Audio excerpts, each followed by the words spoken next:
Hello दोस्तों, कैसे हो आप सब। आई होप कि आप सब ठीक होंगे। दोस्तों, पिछली वीडियो में हमने आपको कुछ न्यूमेरिकल सोल्व करवाए थे।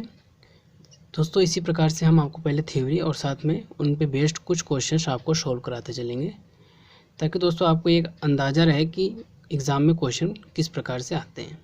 तो दोस्तों, अब हम स्टार्ट करते हैं आज की वीडियो के बारे में। तो दोस्तों, आज की इस वीडियो में हम आपको क्लासिफिकेशन ऑफ ट्रायंगल के बारे में जानकारी देंगे। तो दोस्तों, जो क्लासिफिकेशन ऑफ ट्रायंगल की बात करें, त्रिभुज जो होता है, ट्रायंगल जो होता है, उसको अगर हम क्लासीफाई करें तो बेसिकली उसको हम टू पार्ट में बताते हैं, जैसे कि बेस्ड ऑन साइड और बेस्ड ऑन एंगल के।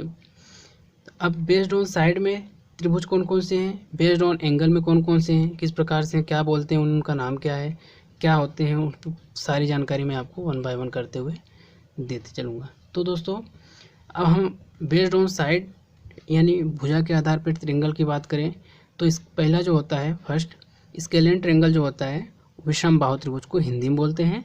आइसोस्केलेस ट्रायंगल जो होता है, समद्विबाहु त्रिभुज। और इक्विलेटरल ट्रायंगल की बात करें तो समबाहु त्रिभुज इनको बोला जाता है। अब बेस्ड ऑन एंगल की बात करें, बेस्ड ऑन वह त्रिभुज को जब एंगल के बेस पे क्लासीफाई करते हैं तो इनके जो तीन प्रकार हैं कौन कौन से हैं वो उसके बारे में बता देता हूँ। एक्यूट एंगल, न्यून कोण त्रिभुज, राइट एंगल त्रिभुज, समकोण त्रिभुज, इसके बाद ऑब्ट्यूस एंगल, अधिक कोण त्रिभुज। तो ये दोस्तों तीन प्रकार के त्रिभुज इसमें होते हैं और भुजाओं के आधार पर भी तीन प्रकार के त्रिभुज होते हैं।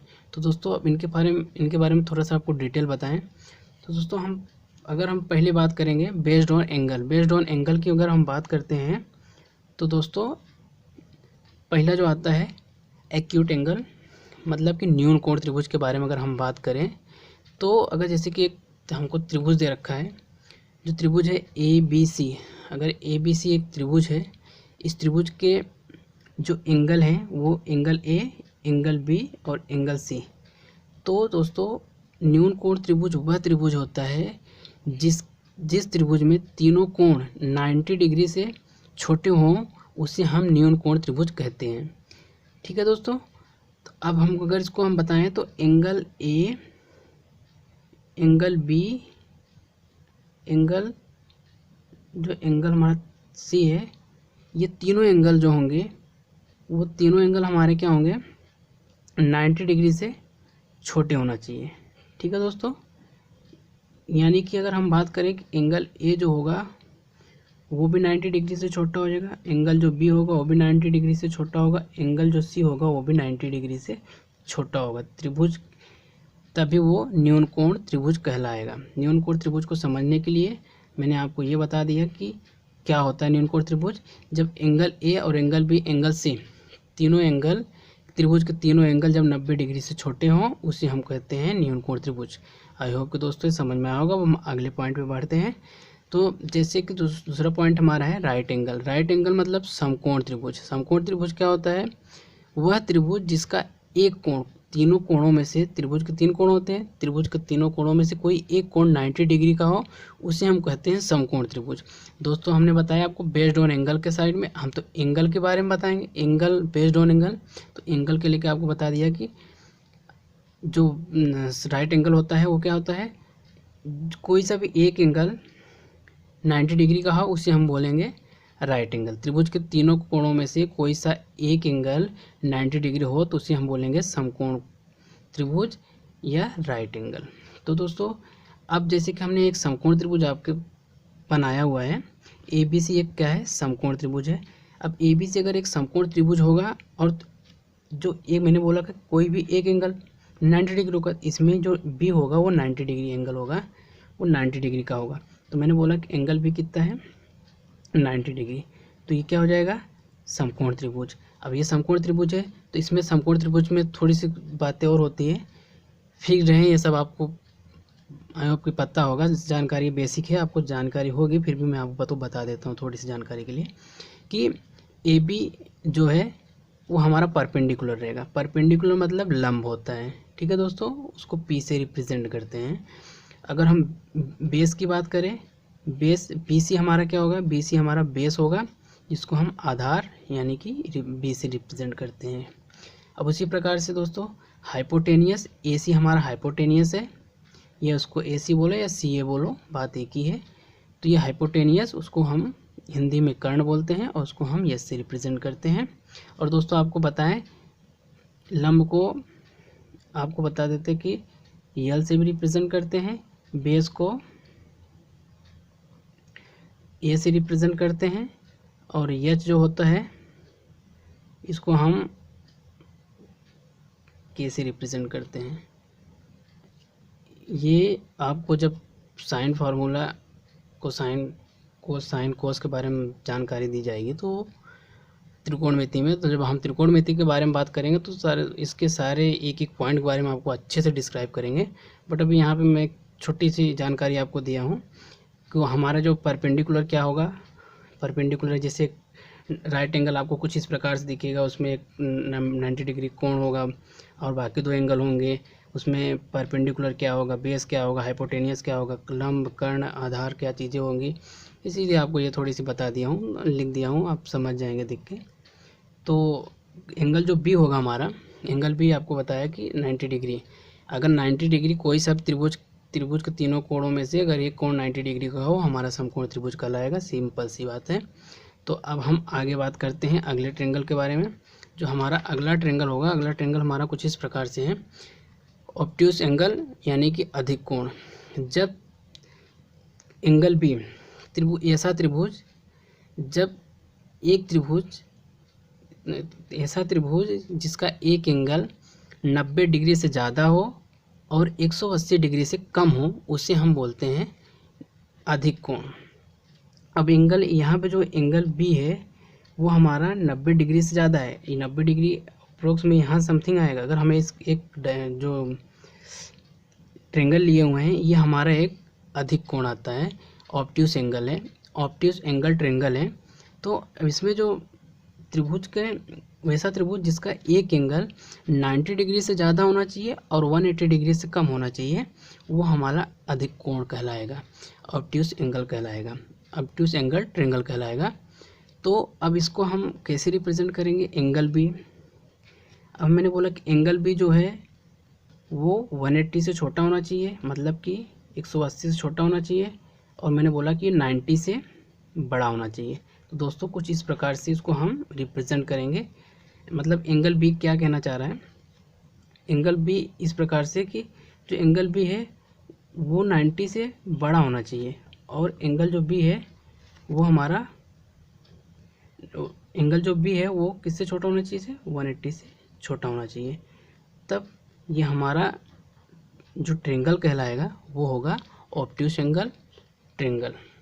तो आई होप कि दोस्तों ये आपको बातें समझ में आ गई होगी कि ऑब्ट्यूस एंगल क्या होता है। Obtuse angle obtuse angle triangle वह है ट्रेंगल होता है जिसमें एक एंगल, त्रिभुज के 3 कोण होते हैं, तीनों कोणों में से कोई सा एक कोण 90 डिग्री से ज़्यादा और 180 डिग्री से कम हो, उसे हम बोलते हैं अधिक कोण, ऑब्ट्यूस एंगल ट्रेंगल। तो आई होप दोस्तों आपको ये क्लासिफिकेशन आपको समझ में आया होगा, एक बेस्ड ऑन एंगल के बेस पे, एंगल के बेस पे आपको ये बातें समझ में आई होगी। अब हम आपको बताते हैं साइड के बेस पे। साइड के बेस में जो पहली बात आती है हमारी स्केलियन ट्रेंगल, विषम बाहु त्रिभुज। विषम बाहु त्रिभुज क्या होता है, जिसे दोस्तों की ए बी सी ये त्रिभुज के 3 शीर्ष हैं। अब इनके एंगल जो होंगे ये होंगे, ये होंगे, ये होंगे, आपको पता होगा। अब हम एंगल की बात इसमें तो नहीं करेंगे, इसमें हम साइड की बात करेंगे। तो जो एंगल शीर्ष ए के सामने जो होगा, वर्टेक्स ए के सामने जो साइड होगी उसको हम स्मॉल ए से, बी के वर्टेक्स बी के सामने जो साइड होगी उसको हम बी से रिप्रेजेंट करते हैं, और वर्टेक्स सी के सामने जो साइड होती है उसे हम स्मॉल सी से रिप्रेजेंट करते हैं। दोस्तों विषम बाहु त्रिभुज क्या होता है, अब इसके बारे में आपको बता देते हैं। विषम बाहु त्रिभुज ऐसा त्रिभुज होता है जिसके तीनों भुजाएं असमान हो, एक दूसरे के बराबर ना हो, उसे हम विषम बाहु त्रिभुज कहते हैं। तो दोस्तों अब यहाँ पे त्रिभुज के, हमको पता है त्रिभुज के 3 साइड होते हैं, 3 एंगल हो। एंगल के बारे में आपको यहाँ जानकारी दे दिया। अब हम साइड के बारे में बात करें तो साइड के बारे में अगर हम बताएं तो यहाँ पे जो होगा A B not equal to B C, B C not equal to C, ये इक्वल नहीं होंगे तीनों आपस में, इसे हम कहेंगे विषमबाहु त्रिभुज। अगर हम इनकी अगर ए बी को हम रिप्रेजेंट, ए बी हमारा क्या है, सी है, बी सी हमारा क्या है, बी सी ए है, और सी ए क्या है, बी है। इस प्रकार से बात करें तो इनके भी जो साइड हैं, ये अगर इस साइड की इस प्रकार से साइड को शो करें तो कुछ इस प्रकार से हम इसको लिखेंगे। तो और एक या तो फिर आप A not equal to B side B और not equal to side C, ये सिंपल सा है।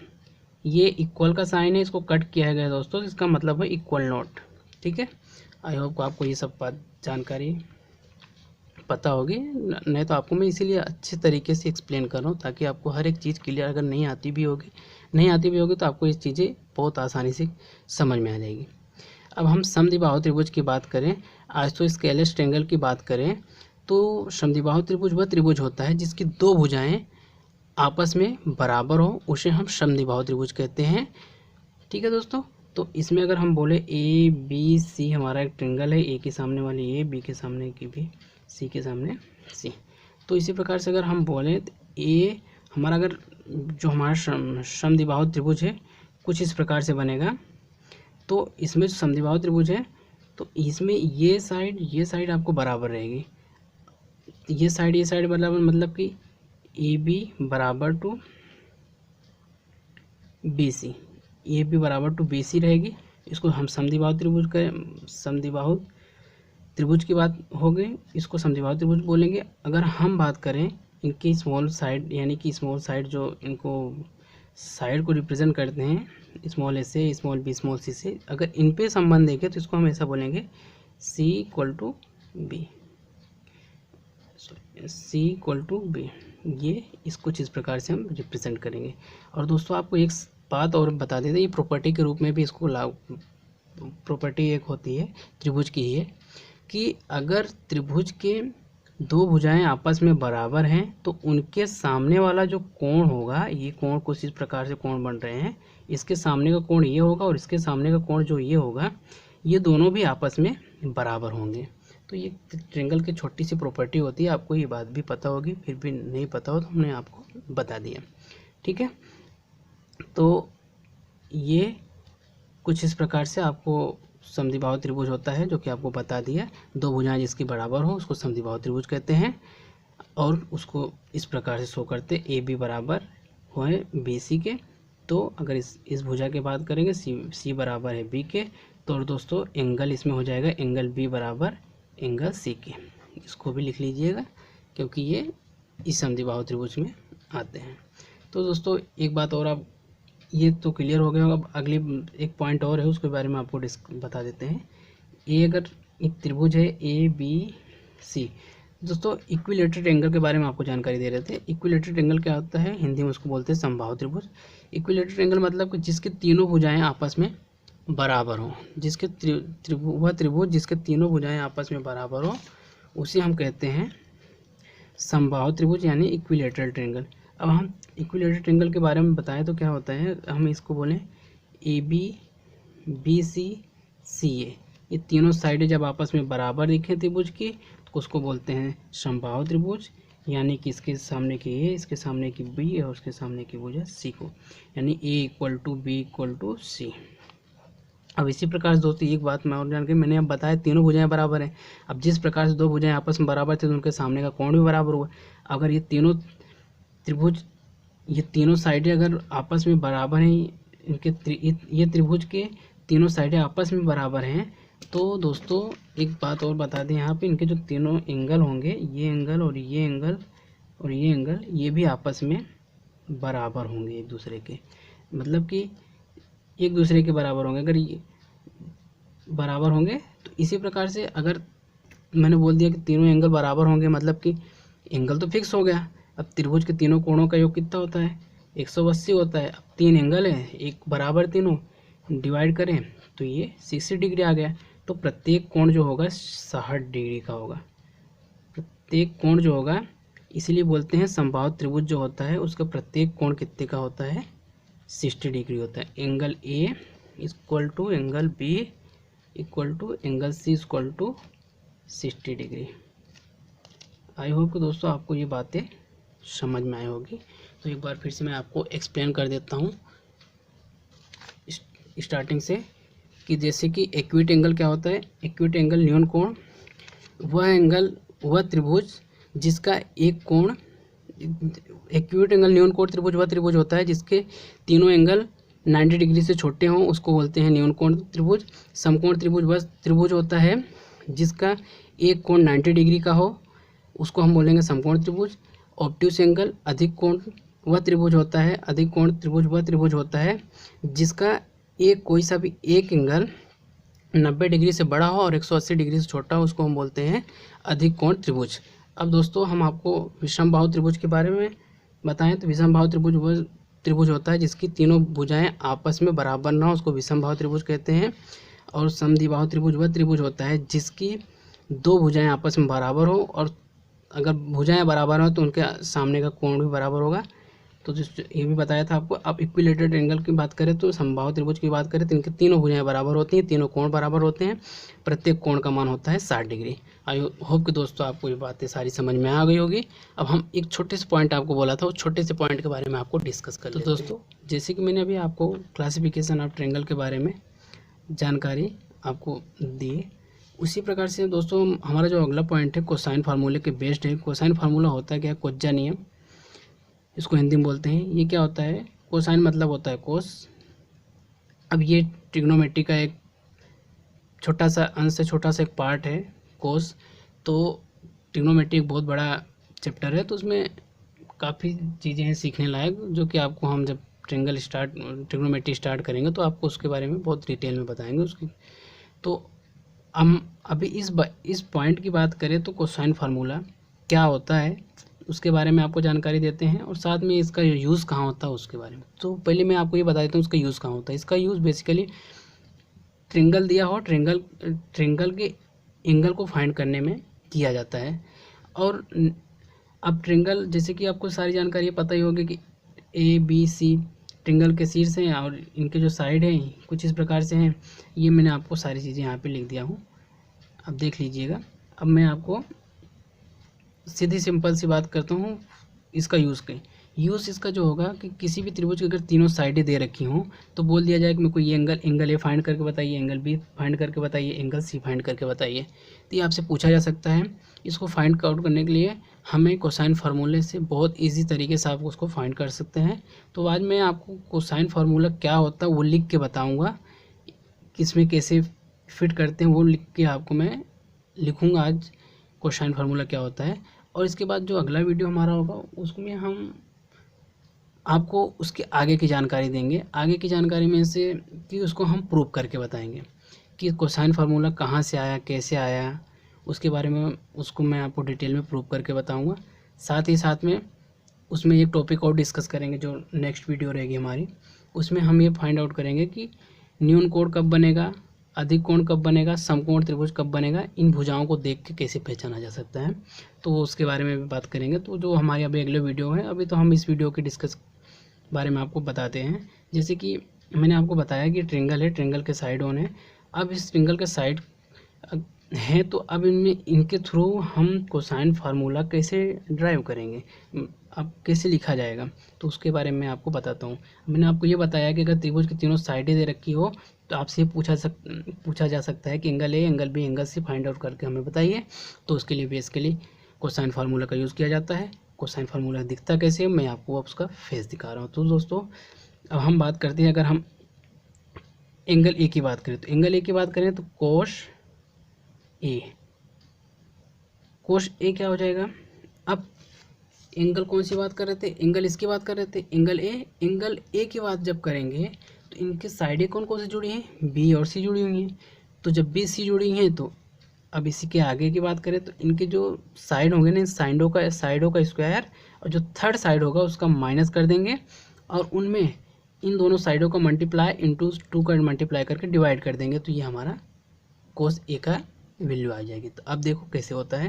तो अब ये साइड बी है और सी है, बी का स्क्वायर प्लस सी का स्क्वायर और थर्ड जो साइड बची ए रिमेनिंग, तो उसका ए का स्क्वायर। अब मैंने बोला इन दोनों का मल्टीप्लाई 2 इंटू इन दोनों का मल्टीप्लाई बी और सी। तो ये दोस्तों हमारा हो गया कोसाइन फार्मूला, पहला कोसाइन फार्मूला। अगर एंगल ए फाइंड आउट करने के लिए बोले तो आप इस प्रकार से लगाइएगा। अब एंगल बी की बात करें तो कोस बी लिख लीजिएगा, और कोस बी के साथ में अब यहाँ से देखिएगा कि ये एंगल हमारा बी हो गया, इससे एक साइड इधर गई एक साइड इधर गई है। अब एक साइड इधर गई है तो आप ये साइड का स्क्वायर प्लस ये साइड का स्क्वायर माइनस ये साइड का स्क्वायर अपॉन 2 इंटू ये इंटू ए, इसका हम ऐसे करेंगे। तो अब हम लिखें इसको, कोस बी की बात करें, कोस बी के बाद में सी का स्क्वायर प्लस ए का स्क्वायर माइनस बी का स्क्वायर, ये हो गया। अब मैंने बोला 2 इंटू, अब यही जो है इनका मल्टीप्लाई ए सी, ये हो गया कोस बी का फार्मूला अगर हमें एंगल बी फाइंड आउट करना है। इसी प्रकार से अगर हमें एंगल सी की बात करें, कोस सी अगर हमें फाइंड आउट करना है तो इसको कोस सी की बात करें तो यहाँ दो साइड है, इधर एक साइड इधर साइड गई, तो इनका स्क्वायर इसका स्क्वायर प्लस इसका स्क्वायर माइनस इसका स्क्वायर अपॉन में 2 इंटू ए बी। तो अब हम इसको लिखें तो कुछ इस प्रकार से लिखा जाएगा, ए का स्क्वायर प्लस बी का स्क्वायर माइनस सी का square upon 2 A B. I hope दोस्तों ये आपको एक्सप्लेनेशन हमारा समझ में आया होगा। तो दोस्तों अब आप बोलोगे ये तो लिख लिया, अगर हमारे सामने ट्रेंगल था, ट्रेंगल को देख के हमने अच्छे से लिख लिया कि हाँ ये इन दोनों का, अगर ये फाइंड आउट करना है इन दोनों का स्क्वायर कर दो, प्लस ये इसका स्क्वायर प्लस इसका स्क्वायर, और थर्ड स्क्वायर ये जो थर्ड साइड है उसको स्क्वायर करके माइनस कर दो, को डिवाइड में 2 इंटू का इन दोनों का मल्टीप्लाई कर दो, ये हो गया। इनको हम ट्रेंगल को देख के बता दिए, बट अगर हमारे सामने ट्रेंगल ही नहीं हुआ तो हम कैसे बताएंगे। काफ़ी कोई अगर ऐसे ही पूछ लिया कि बताओ ये कोसाइन फार्मूला क्या होता है, कोस ए की अगर ट्रेंगल दिया हो कोस ए का फाइंड आउट करो, कोस ए बराबर बताओ क्या क्या होता है, तो वो थोड़ा हमारे लिए डिफ़िकल्ट हो जाएगा, कैसे बताएंगे। तो जब तक हमारे पास ट्रेंगल सामने होगा नहीं तब बता नहीं पाएंगे। तो उसके लिए एक आसान सा तरीका मैं आपको बताता हूँ। तरीका कुछ इस प्रकार से है, जैसे हम कोस ए की बात करें, कोस ए की बात करें मतलब अभी ट्रेंगल की जैसे हमारे सामने नहीं है कोस ए, अब कोस ए से जो साइडें जुड़ी रहेगी ना वो बी सी ही जुड़ी रहेगी, इतना याद रखना। कोस ए है तो उनका अगर ट्रेंगल बनाए होगे ना तो आप कुछ इस प्रकार से बनेगा। अब जो उनसे साइडें जुड़ी रहेगी ना वो बी सी जुड़ी रहेगी, और जो थर्ड साइड होगी दूर वाली वो इनके बाद में अगर बी सी लिख लिए तो थर्ड साइड तीसरी एक साइड बचेगी और उसको लिख लेना, वो माइनस में करके उसको लिख लेना, और इसके बाद में 2 इंटू करके इन्हीं दोनों का मल्टीप्लाई कर लेना है आपको और लिख लेना है नीचे। इसी प्रकार से कोस बी की बात करें, कोस बी की बात करें तो बी के बाद में क्या आता है, सी आता है, सी के बाद में क्या आएगा, ए आएगा। तो उनसे दोनों साइडें कौन कौन सी जुड़ी रहेगी, सी और ए जुड़ी रहेगी। बी की आया तो सी ए जुड़ी रहेगी, और थर्ड साइड जो रहेगी उसको माइनस कर देना और अपॉन में 2 इंटू करके, और जो ए और सी है उनका मल्टीप्लाई कर देना। और थर्ड कोस सी की बात करें तो उसमें जो होगा उससे जो साइड सी से जुड़ी रहेगी, ए जुड़ी रहेगी, बी जुड़ी रहेगी, तो ए बी का स्क्वायर करके माइनस सी का स्क्वायर अपॉन 2 ए बी। तो जैसे ए आया, ए के बाद क्या आता है, अब ट्रेंगल ए बी सी, अब ए के बाद में आएगा बी, बी के बाद आएगा सी। ये चीज़ आपको पता है कि ए बी सी आता है, तो सी के बाद फिर क्या आ जाएगा, वापस ए आ जाएगा। अब हम आपको ये बता देते कि जो हमारा ये लेफ्ट हैंड साइड है और ये राइट हैंड साइड है, ठीक है। लेफ्ट हैंड साइड में एंगल को रिप्रेजेंट करेंगे तो उसको कॉस ए, कैपिटल ए से रिप्रेजेंट करेंगे, और इधर जो भी जितनी भी साइडें लिखेंगे इधर साइडों के बारे में बात होगी, इधर एंगल के बारे में होगी। अगर कोस ए की बात करें, ए से स्टार्ट करेंगे तो अब इसको ये समझ लीजिएगा ये एंगल है, एंगल के बारे में बात करें, कोस ए के बारे में बात कर रहे हैं। अगर बी के बारे में बात करें तो ये समझ लेना कोस बी की बात कर रहे हैं। सी की बोले तो कोस सी के बारे में समझ लेना। ए आया, ए के बाद में बी सी, फिर ए आ गया। इसके बाद ये नीचे वाला सबका सेम रहेगा, आपको जो यहाँ पे रहेगी उसमें 2 का गुणा करके, 2 का मल्टीप्लाई करके उसके मल्टीप्लाई में बी सी को लिख देना। उसी प्रकार से इन दोनों में 2 का मल्टीप्लाई करने के बाद इन दोनों को लिख देना है, 2 का मल्टीप्लाई करने के बाद इन दोनों को मल्टीप्लाई में करके लिख देना। नीचे में सबका यही रहेगा जिस दिया रहेगा। समझने की दिक्कत ये है सिर्फ इतना ये कैसे लिखा जाए। ये लिखने के लिए मैंने आपको बता रहा हूँ कि जो कोस ए है, कोस ए की अगर बात करेंगे तो ए के बाद में क्या आएगा, बी का स्क्वायर प्लस सी का स्क्वायर माइनस ए का स्क्वायर लिख देना। अगर ये ए की बात हो गया, कोस बी की बात करें, बी के बाद में क्या आता है, बी के बाद में सी आएगा, सी के बाद में ए आएगा, इसके बाद सी के बाद सी आया, ए आया, अब बी आ गया। अब यहाँ थर्ड साइड जो रहेगा आपको ये तो बता दिया, सेकंड राउंड में ये समझा रहा हूँ कि माइनस वाली कौन सी वैल्यू रहेगी, सब समझ जाइएगा आप जो आपको बातें बता रहा हूँ। अब इसी प्रकार से कोस सी की बात करें तो ए का स्क्वायर प्लस बी का स्क्वायर माइनस सी का। तो ये बातें जो थी आपको मैंने बता दिया कि सी के बाद ए आएगा, बी आएगा, इस फिर सी आ जाएगा। तो दोस्तों इसी के साथ में आपसे विदा लेते हैं। अब अगली वीडियो मिलेंगे अगले टॉपिक के साथ में। तब तक के लिए जय श्री राधे।